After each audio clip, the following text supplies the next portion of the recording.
Jones, we're going to begin tonight with breaking news. That's right. Police say that the search teams recovered a body in Milton today. It is believed to be the son of Lil Jon, a missing adult son, Nathan Smith. Divers with the Cherokee County Fire Department located and recovered a body in a pond near the intersection of Baldwin Drive and Mayfield Road. That is where we find 11 Alive's Marissa Sarback. Marissa, you've been on that scene all day. What can you tell us at this hour? Faith, Ron, I can tell you that that body was pulled out of the pond here outside of what is actually Nathan Smith's development. So that happened around noon today. The one thing that police did tell us is that there is no foul play suspected at this time. They believe it is the body of Nathan Smith, but telling us that the medical examiner is the one who has to officially confirm the identity of the body. Now, we do want to read a statement that we got in from the family just moments ago. This actually coming from a representative of Lil Jon. Quote, "I am extremely heartbroken for the tragic loss of our son, Nathan Smith. His mother, Nicole Smith, and I are devastated. Nathan was the kindest human being you would ever meet. He was immensely caring, thoughtful, polite, passionate, and warm-hearted. He loved his family and the friends in his life to the fullest." And take a look. This is some footage from the scene from earlier today. You can see that dive team in the pond, again, near Mayfield Road and Baldwin Drive here in the downtown Milton area. That 27-year-old was first reported missing by his family on Tuesday morning at around 6 o'clock. Now, police had stated from the very beginning that Nathan Smith had disappeared and was reported missing by his family. They said he was disoriented at the time and that his family believed he was unsafe. Of course, a very tragic update for you on this story. Police, however, do say while there is no foul play suspected, this is still an active investigation, and we'll keep you updated with any new information. Faith? Marissa, if you can hear me, just one question for you. Did they give any idea of when they will confirm? I know we keep saying believed to be the body, but any idea of when they will actually make a confirmation when the coroner will come out? So I think Milton Police at this point is just going to stand by the believed to be the body of Nathan Smith. They want the medical examiner's office to make the call and the final determination on this. So it is official from the Milton Police Department, but they really need the medical examiner to sign off on this before they can officially say, and that could take a couple of days. All right. Back live for us. Thank you so much for taking that. This week. Top of the AM, man. Prayers for Lil Jon's family, man. And prayers to Lil Jon. Mental health. I've been noticing, I've been focusing and I've been paying attention to it. Mental health is a serious problem that us as Americans have. You can have everything, right? But yet and still, it's them demons in your head that you have to fight with daily. I heard a story at work. Caucasian girl, right here in Georgia. You can look it up because it was pretty popular. Her last name was Page, or her first name was Page. She made 2 attempts on trying to overdose with pills prior to the situation that happened to her this past 2 weeks. So her dad's a state trooper. I don't know what her mom does for a living, but they had a nice home, a $900,000 home. That's almost a ticket right there, right? The girl had an older sibling, a younger sibling. She had just graduated. She wanted for nothing. But it was them inner demons that was talking to her. The little sister went and checked on her, I think an hour before, went in her room, talking to her, everything was fine. When they went back in that room an hour later, she hung herself in the closet. I know this is not Lil Jon, I'm just sharing a story with you about how mental health, it don't matter if you have wealth, poor, black or white, when them demons is in you and they telling you, off yourself, it's difficult to deal with. And a lot of people fall victim to their own inner demons. So this thing with Lil Jon, I really don't understand it. His dad is rich. I think Lil Jon's worth 100 M's. It's like, you always wonder, like, what's going on with people inside. This man, supposedly, the story I heard was that he came out the house with barely nothing on, pause. Everything that is making head. And they claim he went inside the pond with no clothes on in his birthday suit. He shaved his eyebrows, he shaved his dreads off, and he just left the house on Tuesday. And they said when he left the house, he was disoriented. Like maybe he took some drugs or something was going on, so, a major distress. And he disappeared. So, rightfully so, they put out a missing persons. And for some reason they was keying in on that pond.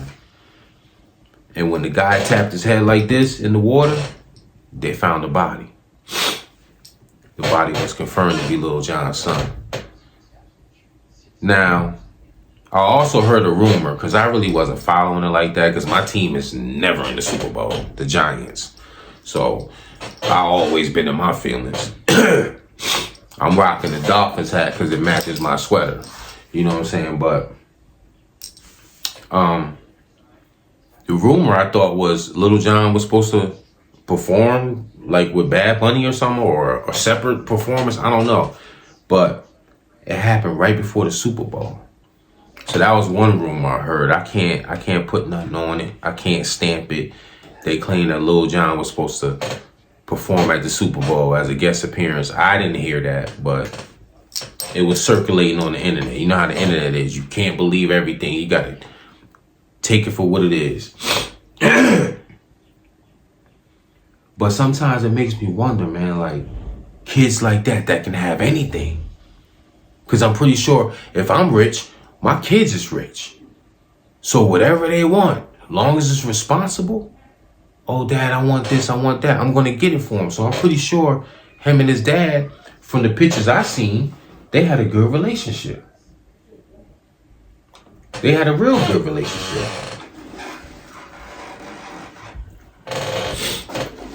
And, why am I offline?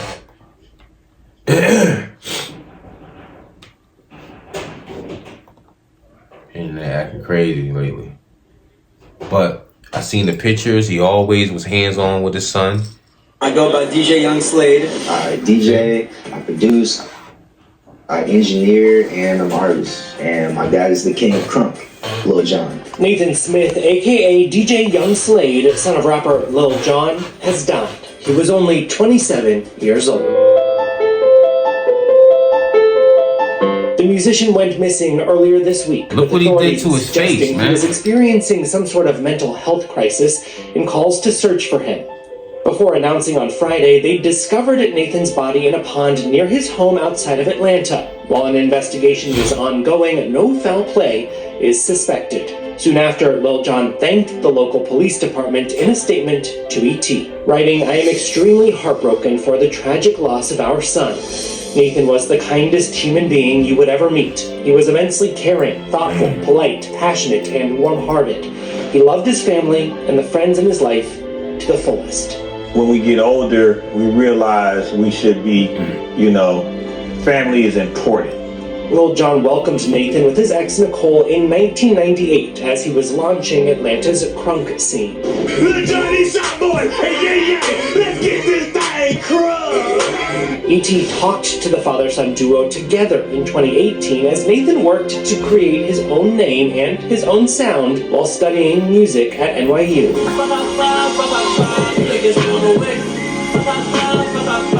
One day he told me he wanted to learn how to DJ. This was 11 years old. It's funny, my dad never wanted me to do music. He just wanted me to do whatever I wanted to do.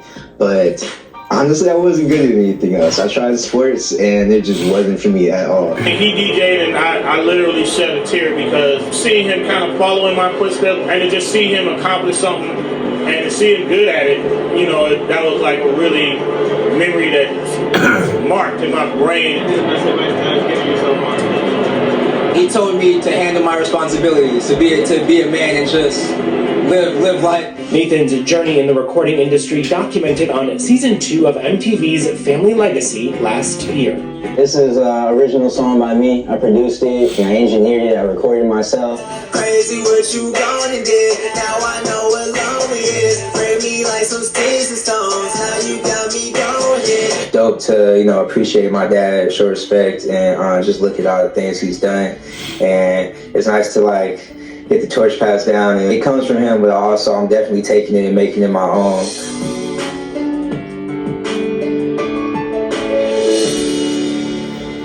Then you wonder, it seems like him and his dad had a good relationship, folks. And I know Lil Jon is kicking himself like, should I been there more for my son? Was it something I wasn't doing that was just enough for my son? See, when people do this to the families, they don't know the heartbreak and the pain that they leave behind. When they just take themselves away, I just feel like, man, listen, check on your loved ones, man. If you know something is off, get hands-on with them quickly. Try to get them some help. Talk to them. Be like, hey, what's going on with you? Are you okay? Is it something you need? You know what I'm saying? Because, like I told you with that girl Paige, the sister just checked on her. Now, they knew she had mental health issues prior, because like I said, the girl tried to take pills before and it was unsuccessful.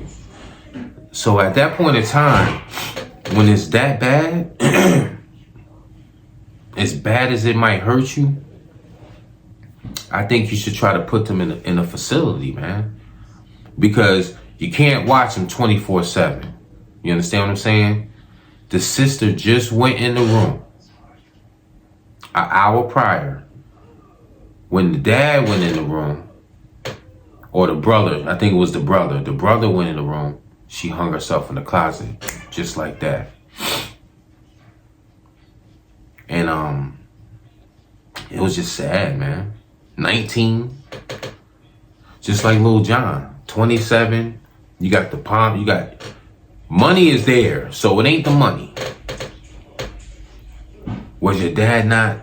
It was like you wonder what's ticking in their brain to be like, I want to end it all. I don't want to be on this planet no more. Was it a girlfriend that broke up with him? I had a homie back in the day. His name was Wallace. Spoiled, had everything, quads, dirt bikes. He lived way out in the woods. All his neighbors was white. It wasn't really no black people out there, especially back then. He was the only black kid on the hockey team. Every time you went to Wallace's house, it was an adventure, because this dude had all kinds of stuff. And he found out that his girlfriend was pregnant. He was happy, but then come to find out, I guess when the baby was born or something, it wasn't his. Wow. He ended his life, man. He took his life over that situation.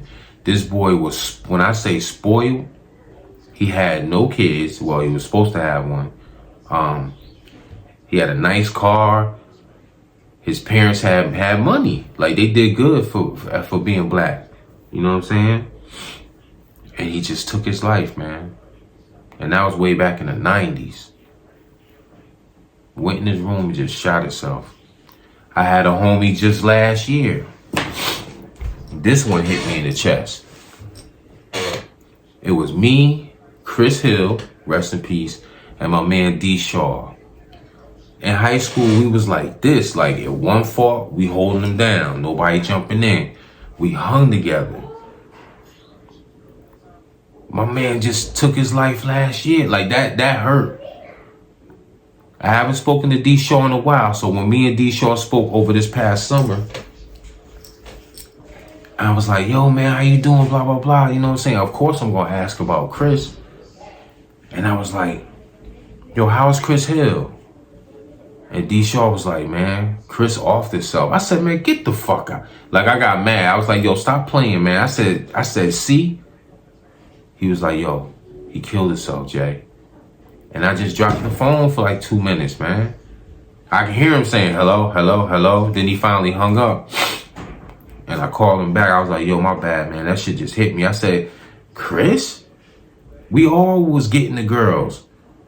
Like, what was going on? He said he was living in an apartment with his brother. His brother came home, discovered the body in the room. He said he shot himself in the head. Some people can't take the pressures of this world, man. I've been in some real dark places growing up without my mom. Since I was 10 and a half, almost 2 months before my 11th. It was 2 months before my 11th birthday. But what used to help me cope, there will be kids that, shit, a couple of times, was saved in the womb and the mother died. So I'm like, well, they ain't got no memories. At least I got 10 and a half years of memories with my mom. You know what I'm saying? I wear her around my neck every day. You know what I mean? There was kids that was like 5 or 6. Like recently, another story, another Caucasian story at work. The security guard, his peoples. The mother and father was coming back from somewhere. A young teenager hit him head on. Bang! Killed both of them. And they had a 10-month-old and a 2-year-old. Gone forever. These kids lost both their parents. So I say, hey, at least I'm grateful. So things like that help me cope growing up. Like, at least I got 10 and a half years. At least I got some kind of memories with my mom's. I was bad as hell before she died. You know what I'm saying? But just check on your peoples, man. You know? See where their head is at. See where their mind is at. If they seem a little off and something ain't right, jump to it, because it might be too late. And I know Lil Jon, man, prayers for his family. You know what I'm saying? He going through it right now, because he's probably wondering, like, damn, why I just wasn't there? What was wrong with my son? I didn't know. Check on your peoples, man. I just wanted to do this for Lil Jon, because I am a fan. I remember when that music first came out, it took up north by storm. We was up there doing the A-Town stomp and all that. You know what I'm saying? Yin Yang Twins. It was no stopping that crunk when it came out. 100.